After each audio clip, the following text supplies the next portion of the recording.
and Lindsay with heArt Studios.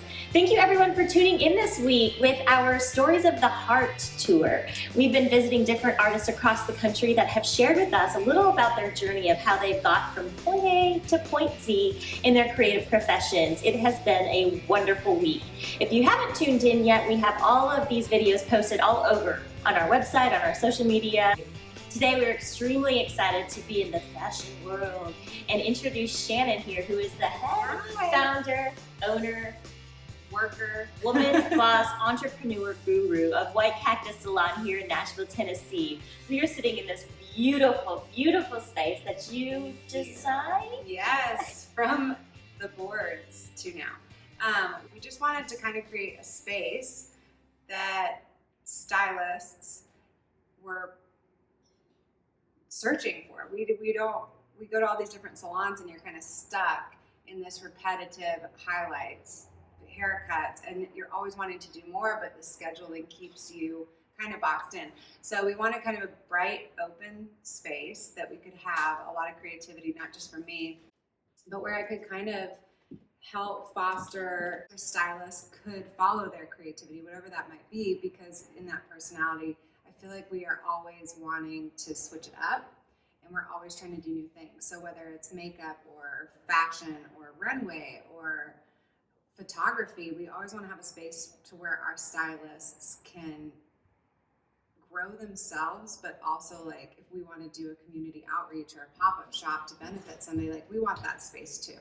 So that was really important to us, and somehow like we put it out there and we just got it back, and it just keeps growing, and we have an amazing team, and we've just gotten to be a part of, I mean, not just our clients' lives, but the community's lives. We have so many people that we know now through every stylist that is into everything. Like there's benefits, there's music, there's healthcare. I mean, we get it all, and it's kind of nice to have a nice collaborative space where we can support not just my dreams, but like my girls' dreams too, and then their clients' dreams, and then their clients' friends' dreams. So it kind of just keeps going, which was our goal, and we did it. You did it, and to me, what's the most is one of the coolest things to watch in your space is that it's not just about the work of cutting hair. Like you being on brand, I know is so important to you, and building the brand. And it's nothing you had to struggle for as an artist. Like you're an artist yourself,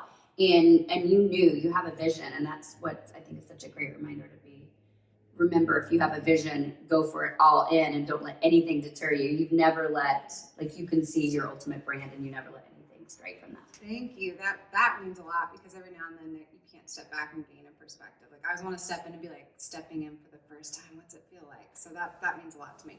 But yeah, I feel like our brand is legitimately like our lifestyle, which you really hope and pray for a workspace like that. And I had that, and I didn't have that. I've learned both ways on how to create that and how not to create a space that's toxic. And we keep it in check, and we keep communication open, and it's like the best place to work. And It really is really rare, at least in my experience, to be able to go to a studio and find the community that you have created here with both the stylist and your clients. And it's one to say, like, you really know about your stylists. Yeah. Everybody knows each other. You say your lifestyle and your brand has become your lifestyle, and not to compare it on social media, because we really shouldn't do that, but like there's no difference. There's nothing that you're hiding behind the scenes that you're not sharing on social media. Shannon hides nothing. Sometimes maybe we should, and we don't. But yeah, you get it. You do get everything here. And it's when you said community, that just really struck, because I feel like, especially in this industry, community is something that has kind of fallen away. Not just in our neighborhoods but in this profession, where you used to go to the salon and that was like your news or your gossip or whatever. It's become now like just like I said, cubicles or your own little space, and there's just not a lot of being able to work together or having to work with somebody and make it work and hear somebody else's thoughts and be okay with what someone else is saying in your space. And that's so important here, because not only do we like grow from that, but like we can build on that. Like I know just myself, the growth that has come from working with these women and their clients, and every walk of life walks through that door, and you have to be able to be open and give them exactly what they want, but they really help to grow you and gain perspective. And I'm so grateful for the space for that. And I hope, like, obviously our girls see it, but I hope people will utilize it even more and more, because I feel like the more we have added people, they've really been the right people. And I think that that's been cool about the space. Even the clients that walk through the door, every single person that walks through that door is supposed to walk through that door. And we see it, we recognize it. We're so in tune and grateful for that. Because even if it's like a hard experience or someone's really struggling with their hair, like, we get to bring that peace and understanding, and it's more than we could have ever even planned. It's great. You're putting your stamp on somebody's head Ooh. and face and body. I have a question with that. This is how I've always been curious as an artist myself, and then you in your art form, what you do. When someone comes in, like, how do you find the balance of someone coming in and knowing, I mean, it is their head and their hair and knowing what they want and vision, but you're also the expert in it. They come to you because they don't know how to do it. How do you find that balance on giving them what they want, but doing it within your craft, if that makes sense? Yeah, I think that's probably where us as hair artists differ from most art forms, is like, we work inside of a parameter, and we always want to bring, happiness and life and joy. Like, there's never like shocking art, right? So I think that's where we differ as far as bringing, art to people, is we're never like going for a shock value or ever, like trying to get anybody up in arms. So I think that also helps feed the energy in here. Like, even on our bad days, we know we're leaving it at the door and we're coming here. So I think when somebody asks for something, the ability here and like knowing that you can say no or redirect them in a way is huge for me, because I think a lot of stylists will try to push for that and they can make something worse or not land it. Mm-hmm. But trusting the skills that you have inside of you and still kind of pushing it like out of your boundary, but being able to say, I'm sorry, like, I don't see that working, or that's not my specialty, or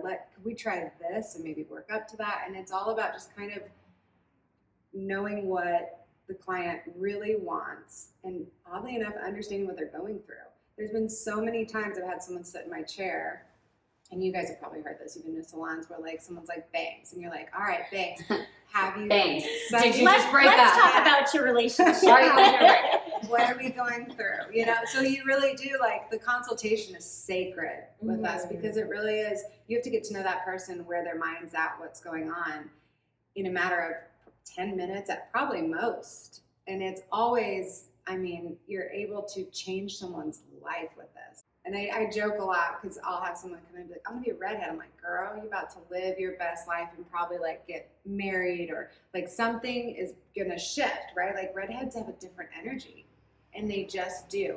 Or someone wants to pull the red out, I'm like, here's a journey. We're gonna be on a journey together for a while, so you have to trust me and like me, and I'll see you for the next 4 weeks, every 4 weeks. So that first 10 minutes, you make or break everything and gain that understanding and change someone's life. So on that same tip, from the creativity level and from the artist side, because again, this is all I can equate it to. Like, when I go and sing or do my art, like, that's me. However it affects you is on you, except for like if someone asks you to sing a wedding or a funeral. Those are two things you're like, crap, it's really not about me. And then that becomes, you can make or break that person's massive life experience. So with your art form, it really is like that person is walking away with your art on their body until they change it. Yep. Like that, do you feel the pressure on that? That to me is so exciting. It's amazing, but it's amazing that people put that trust in you, but yeah, that's a powerful art form. I think it's good to know that, and before you step on to somebody's hair, like, you need to realize, like, you're walking, not just advertisement, but their word of mouth. They're your marketing, they're your everything. And if you made that person not feel as beautiful or wonderful or as fulfilled as you could make them feel, you failed. So you really want to walk in with that pressure. Don't let it crush you, but with a sense of awareness that, like, you're not just doing hair, and this isn't just your art. Like, you're not just expressing yourself as a stylist, because I think a lot of stylists do that, and that's where they run into a lot of dissatisfied people. So with all that said, trends are constantly changing, as is the art form itself of coloring, dyeing, perming. That's still a thing. That's Yeah, it's coming. It's coming back. It's here, just Cutting, all the perming things. extensions the other Perming day. extensions. It didn't just happen overnight. It No, didn't. We've no. seen you work. You work your tail end off. And I personally would just love to know, when did you wake up with the dream? I'm going to be a hair artist. I'm going to do hair. Ooh, wow. Okay, that's a great question. I dabble. I've always cut hair since I was 13. I've cut all my friends' hair, and just because I don't know why they trusted me with scissors, but they did, and I did it. So it was always something I did, but it was never something I took seriously. And especially in high school and things, when we were picking careers, when I would come to my counselors and be like, I want to own a salon and I want to do hair, they would look at me and be like, well, that's not really, we don't have That one's not in the manual. yeah, they didn't. Yeah. They're like a technical engineer, or you're going straight to work. What do you do? And they didn't really have a box to put me in. Thank God. Yeah, right. So I had to make my own box. But it was definitely something I doubted a lot with the people around me. I thought, and then when I made the decision, I played soccer and I went to college. And I came back one semester and I said, I think I'm going to go to hair school. And my family was like, yeah. And I was like, what? Oh my God. I thought you guys really wanted me to do the college thing and the psych thing and the soccer thing. And they were like you've always done hair. We're just go do it. So I enrolled and I'm like, I'm doing this. And I don't know that I ever put that down. I've always been like, I will be in this industry and I love it.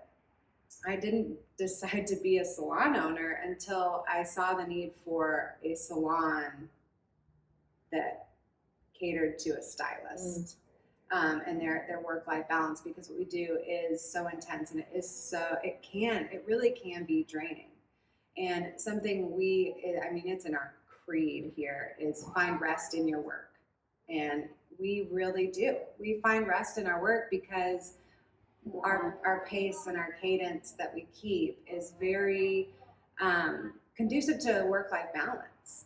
And probably sometimes too much, where we have kids running and things like that, but it really is it's accepting to all walks of life. And I think that that's something that a lot of this industry has forgotten, that yes, this is a place of peace. So I think keeping that balance, not just for our clients and letting them know we are here to dote on you, we want you to have a bet, but also there was just such a need, especially in Nashville, for a salon that made a peaceful work environment for their stylists, which really feeds into making a peaceful experience for your client and your guests, because it's so important to have your headspace right so that you can open up to your client fully, hear what they're saying, putting everything that you are dealing with aside and being able to focus, and you having that space to be yourself, but also find rest in your work, I think is so important and not something everybody can practice.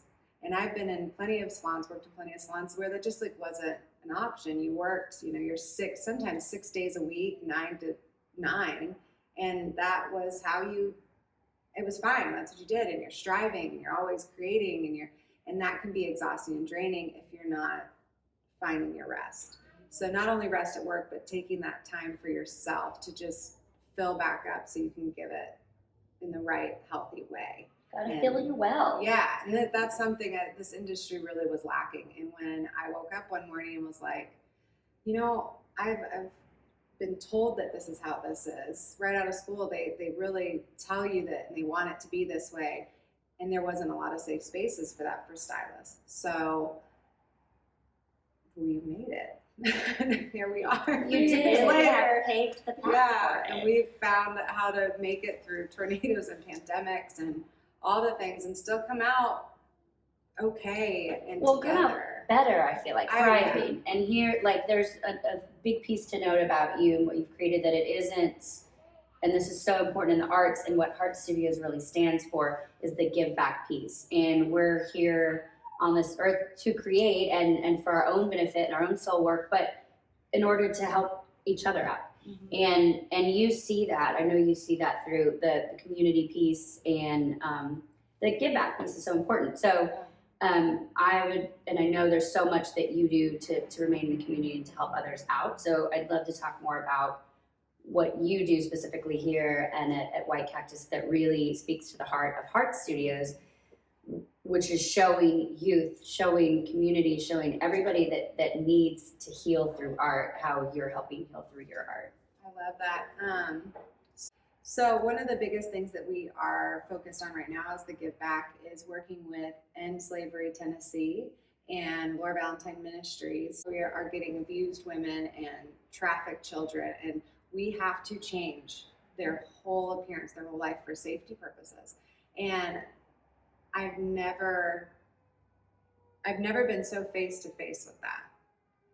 And when I used to say, "Oh, we can change your life in a haircut," it just it took it to another level. Which is, so you do a makeover for, is that right? And Yeah. So one of the biggest things that we really focus on is finding their identity, their new identity outside of this trauma. So we top to bottom do what we can to really just find who they are inside and their best self. And then we're going to start working on trying to find a way to get them a self-sustaining job, which might be a shampoo tech, it might be starting school to do hair. It's just, we're in the new throes of it, but it's some of the most rewarding and just thought-provoking work we've done yet. And I'm excited. And in April, we're actually doing a pop-up shop that's going to benefit the whole thing. So if you guys want to come, April 17th, Saturday, all proceeds will go to Laura Valentine Ministries. So we're excited to start that. It's incredible, and it's so relatable, obviously, to what our focus is at heArt Studios, with bringing in and not necessarily finding an identity, but helping them find a voice to what the kids have gone through. The youth that have been impacted by domestic violence and trauma are going to go through our program to work with artists such as yourself to find a trade, or hopefully empower them to learn a new skill that then they may take on as a trade, such as photography or filmmaking, fashion design, dance, and music, songwriting. I mean, there's just a plethora of all genres of art housed under one roof that they're able to dabble into. And we wanted to feature you in the salon and the amazing work you're doing in the community, because that's part of it. That's part of the industry of, I mean, the confidence you're able to give people just by a hair color. And I don't say just by a hair color to diminish what you don't do, but something to the naked eye so simple as changing a hair color really changes somebody's life and their heart. And I mean, that is what we focus on, what we aim to focus on so much, is that they're able to walk out a new person because their confidence has just been exposed. And something you said earlier that when we were talking about, you said when you were in school and would meet with a counselor, and it's something we talked about in music before too, that I was never supported, not that I was unsupported, but if you'd say want to do music, it was oh cool, but what are we, What's your plan? What's your plan? What are we focusing on?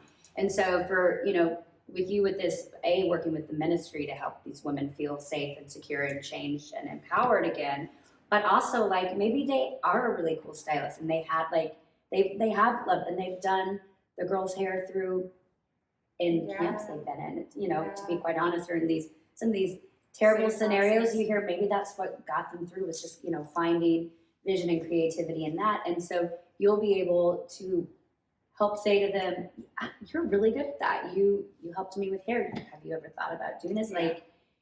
That's changing somebody's entire course, which at heArt Studios, that's the thing, finding youth that have a passion about whatever endeavor it is, and then being you can do that. You can make this your life's work, and you're going to be able to do that for these women, which is really important work. It is, and it's a little bit heavier than the work we're usually doing, but it's right in that same vein. It's so interesting that the organization that you do is just, it's so needed. It's so needed what you're doing. And especially with the women, they age out and are left with this trauma and just thoughts and just things that you almost need an escape from, or what do they call it when you're an avenue to just kind of deal with that trauma in a way. An outlet for their An outlet, yeah. So, and I never really recognized doing hair as an outlet until this past year of the pandemic. I'm like, wow, I process so many different things throughout a day while I'm doing someone's hair, or while I'm listening to them, or gaining perspective, or healing my own heart through someone else's story. So I love what you guys are doing, because there's just not a lot of it. You know, when you look up and look around, you're like, someone didn't have a plan for you. You know, like that feels weird. You're like, okay, so you have these two plans for everybody else, but like if I want to do hair, they're like, good luck. You know, you don't know how to find it yourself. So I think that in all of the trades, and I mean, even if not abuse, but especially for the youth. You know, the youth really right now, 2 avenues is not going to do it for them. And there is more access to information than ever now.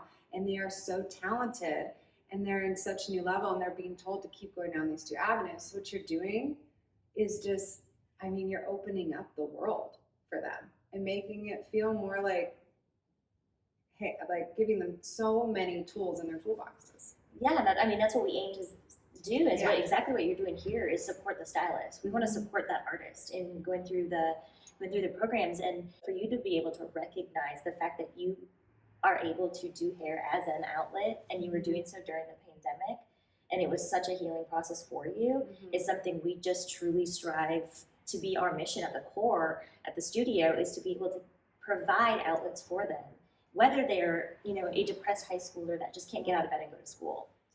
Well, what if they're writing and that's giving them life? We have a space for them to come to breathe that life for them. What if they are a child that is in a domestic violence situation, they need an escape after school so they don't have to go home yet? We can provide that studio for them to be that space. We can provide these outlets for them. Even what you went through with not having that plan B anymore. This is your plan A, and being super, super confident in that. And same with you, like, you thought about going down the corporate lifestyle for a second, and you're like, no, this is my trade. This is what I'm doing. And we want to normalize that. We want to normalize the fact that there's a whole creative world out there, that a lot of people just say, this is a creative hobby, but like, what's going to make you money?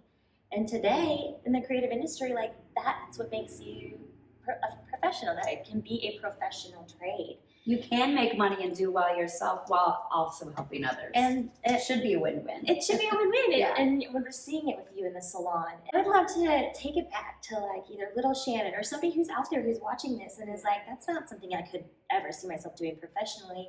What's a little bit of a piece of advice that you could give somebody? They know. I try to surround myself with people that are always doing better than me. All of my friends have, and it's changed over the years, but all of the people that I surround myself with, they have so much knowledge. And you may think that it doesn't apply to what you're doing because they're not in your craft or your trade, or even in your same vein of like what you believe, but the knowledge that I've gained from women and men that are outside of these lines and are striving and pushing, but they're thriving. And they're doing it with an open heart. They're not doing it in a competitive way. And I think that was something that was so eye-opening about the way that we were going is, even before the pandemic, we were just pushing and pushing and pushing. And it ended up being like, okay, well, what are we trying to What are we hustling for? Yeah. Why? And once you put it down, you put that stress down, and you know, you're not rushing. There's nothing to get to, right? You can slow down and you can really be intentional with the people you're speaking to, and not saying to just get everything that you can from people, but the give back and the push and the pull between the people I've surrounded myself with, instead of thinking, oh my gosh, they're doing so much better than me, like I can't do that. I look at how they live, I look at their habits, and it sounds so cliche, but I learned it in soccer. Every summer I would go play with a team that was so much better than me. And yet you feel sometimes like, God, I suck. But I went back to my team that next year, and I was thriving. Oh my gosh, like it just raises your standards. So my biggest thing would be like, don't lose your offense. lose all of your offense. Do not be offended by really anything that anyone says to you. Take it all in and make the decision for yourself, but be open to being around people that are doing better than you and be okay with it. And I mean, I learned the most from people that were just rocking out, and yeah, they had more than me or they're doing more than me, but like I learned to love them for it and rise from it. So I upped my game, and I didn't even know I was doing it. You know, like you just start to kind of up your pace a little bit more and a little bit more, and you're not exhausted and you're not tired. And then you have this beautiful community around you that's going to support you and can remind you.